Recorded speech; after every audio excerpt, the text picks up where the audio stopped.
Салам достор, кандайсыңар? Бүгін 6 март 2026 жыл. Жөжөлөргө туура bir күн болду. Ана уже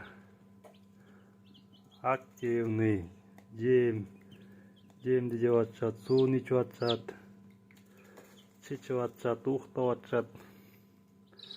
Астролордор караларын алып кетти. Көктөрдөн 12-ни алып калдым өзүмө. Кийин тукумдуулукка деп. Пушкиндерден 23-тү алдым өзүмө. Калгандары дагы бир 20дай бар. Ал сатылат.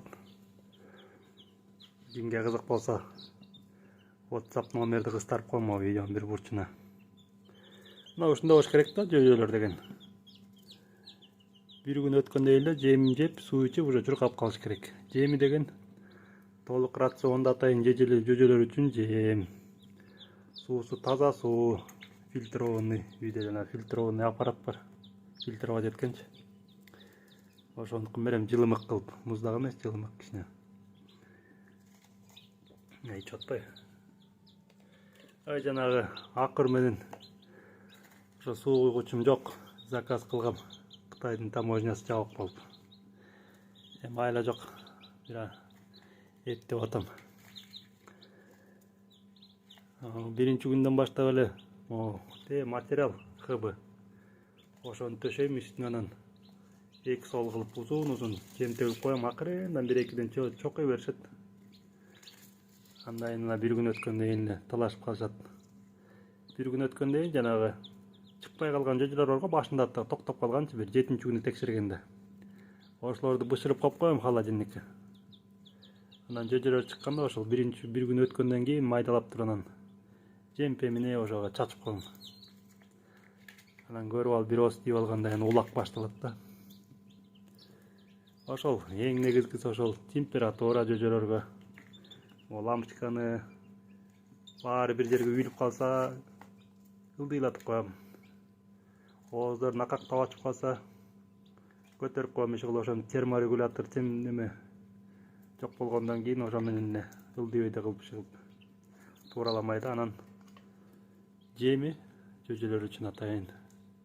Суусу таза суу, улам карап коюп турам. Ошол. Анан жел болбош керек. Эшик ачылып калса да үшүп кетишет, ызычуу болуп кетишет.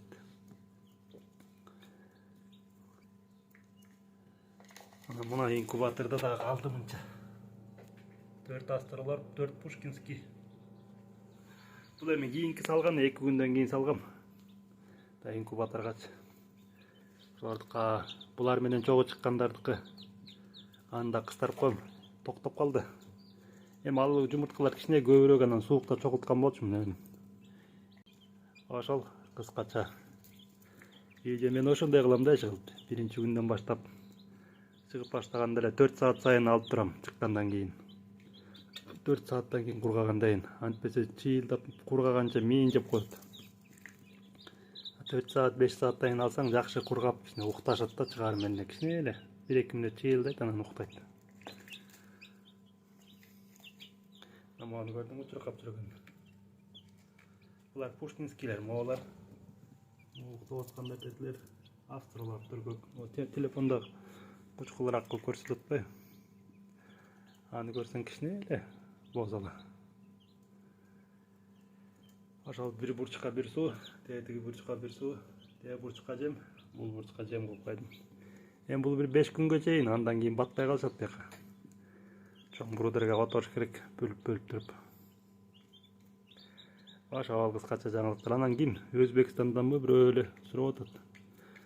Инкубаторуңду обзор кылып берди. Ой, инкубатор мына жөн эле мондай. Мондай ящиктерине бириктирген. Бул эски инкубаторум да моочу. Былтыр жасагам, ушундан эле чыгарчумун. Мына эски инкубаторум. Буну 3 күндүк кылып койдум. Жаңыны болсо 18 күндүк. 3 күн. 18 күндөн кийин бияка котором, бияка 180 жумуртка катат. Эти ящик турбайбы, ошондон эле бириктирип койгом. Крышкасы деле ошол. Анан 18 күн тиги жаңы жумурт немеде инкубаторда 264 ал. Бул болсо 180ге чейин да. Тик оодарып турат жаңыч оңго солго 45 градуска. Ошол кайсы прототипи болсо американский жанагы GQF 1502 деген спортмастерби ошондой карасаңар американский инкубатор бар. Ошондой кылып жасап алгам. Бу деле тиги деле ушунун эле түгөй только чоңураак. Баягы объявлениеден карасам 90 жумурткалык 22 000 дейт. Анан меникинде 250-төрүң 30 000ден өйдө экен. Мен аны деген холодильниктин корпусунан не жасап алгам. Анан кичине жанагы эптеп үйдө бир байкелер сваркасын чыштап кеткен ошо менен. Неге билбейм, эптеп жана которгуч жасагам. Баш аягы бир 5 000 сом болду. Могу болсо такыр эле. Корпусу бекер болгону терморегулятор, анан тетиги болду. 500 сом ошондой эле. Вентиляторунан жана компьютердекичи. Ошол 120 жумурткалыкты элестетсең, аны деген канча сомго деметпейт. Болгон эле жанагы идишин эле тандайсың. Нымдуулуккачы. Алганы эми жасап алгандан кийин оңой айтып боло берет да. Колдон келбегенден айла жок эми. Сатып алыш керек да анан. 20 000ге деген эмне деген неме? Инкубатор. Ал эмне жөнүндө тооктун астынан өзү чогулуп келчү да, ол эле жумуртканан. Кичине Кудайды карасаңар боло дейин десең. Быйыл жөжөлөр кымбат экен. Былтыр мен 50 сомдон алгам жумурткаларды. Быйыл 80 сомдон ылдый жок. И то жана майда бараттардын баарына сатып атат. Мен деле кыйын бизнесменмин да, эптөө эле чыгып немелер эле алып кетип калат. Шуулду эле алып кетип калат. Көрсө мен арзан берип өттүрмүн да. Анан эми элчи өзүнүкүн жаап атат. Жеп ичкендерин. Анан майда барат. Кышкыга да жемге акча кылып койсо болду. Ошол да эмесе. Кыскача ушундай бир күн болду. Көчөнүн өлүнчү күн болчу, бүгүн туура бир күн мына кыймылдап атат, жакшы. Мындан дагы репортаждар болуп турат. Кыскача күн серептерде. Кандай чоңоюп атабыз, бир эмне жеп атабыз, эмне ичип атабыз. Могу 20дай бир Пушкинский бар. Кимге кызык болсо келип алып кеткиле. 150ден жакшы. 55тен 70 граммга чейин жумурткалардан чыгышкан да. Анан келип эзгилебегиле, анан эркек алат эле, короз алат эле, мен подряд чыгып 20ны тандап коем болду. 20дайбы. Мен деле өзүм тандабайм, буйрганы. Булар кээ бирөө канат санатын кармайт дейт. Булардыкы билинбейт. Ал жанагы атайын аутосексный породалар бар. Ошолордуку билинет. Ошол да бул деген породный болгондон кийин тазаганды. Мейли анда. Жакшы. Кийинки видеолордон көрүшкөнчө, мындай эми колом чоңойгон сайын тигилер бүгүн жемпем эле, алардан бөлүнө жумуртка эле тергене барып атам. Бир сыра суупусун карап коесуң. Баса австралиялыкторду жайга жакын сатам, тооктордучу. Бир короз 10 тоогу менен. Алар жакшы.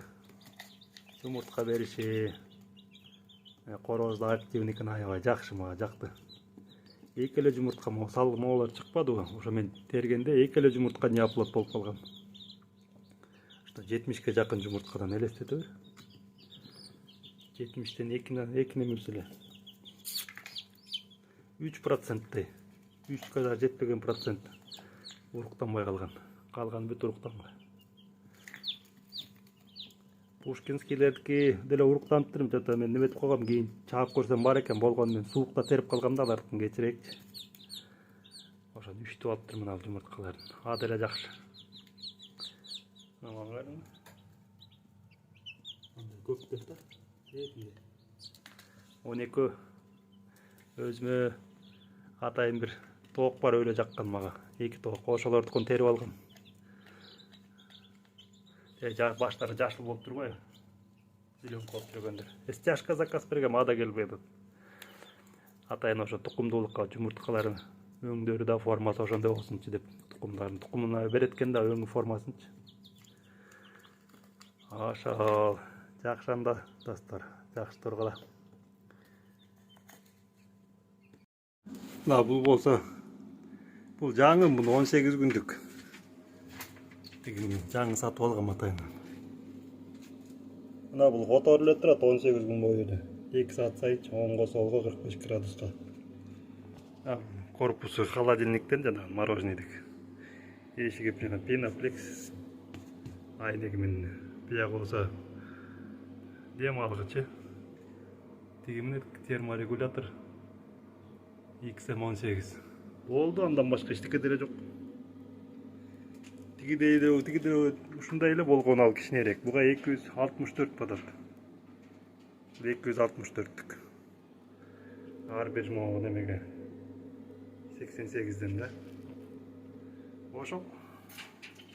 Андай деле. Жа GQF 1502 деген американский издеп көрсөңөр. Интернеттен кимге кызык болсо. Бул жана чыкпай калып токтоп калгандар.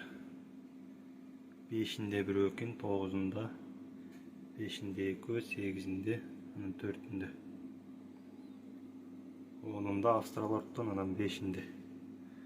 Пушкинский 1'i, 3'ü. Пушкинскийден 1, 2, 3, 4, 5, 7'ü. Австралордтон 2 токтоп калды. Бүттү булар деми. Буларды көбүнчө неме кылса болот экен. Бышырып тооктордун жана аталасы барга аралашкан тамак. Боткосун ошо майдылап туруп, мясорубкабы бирдеге майдылап берип салсаңар да жей берет. Таптаза белокта, жооган пемдесиңер анда кыргыт кылады. Же ит бит көрүп салсаңар болот. Ошол эми бул видеого тартып коеюн дегем, унутуп калбайчы дагы. Анан жөжөлөрдү санайм да азыр. Ошолордон канчасы чыкты, канчасы чыкпай калды деп. Макул анда, жакшы.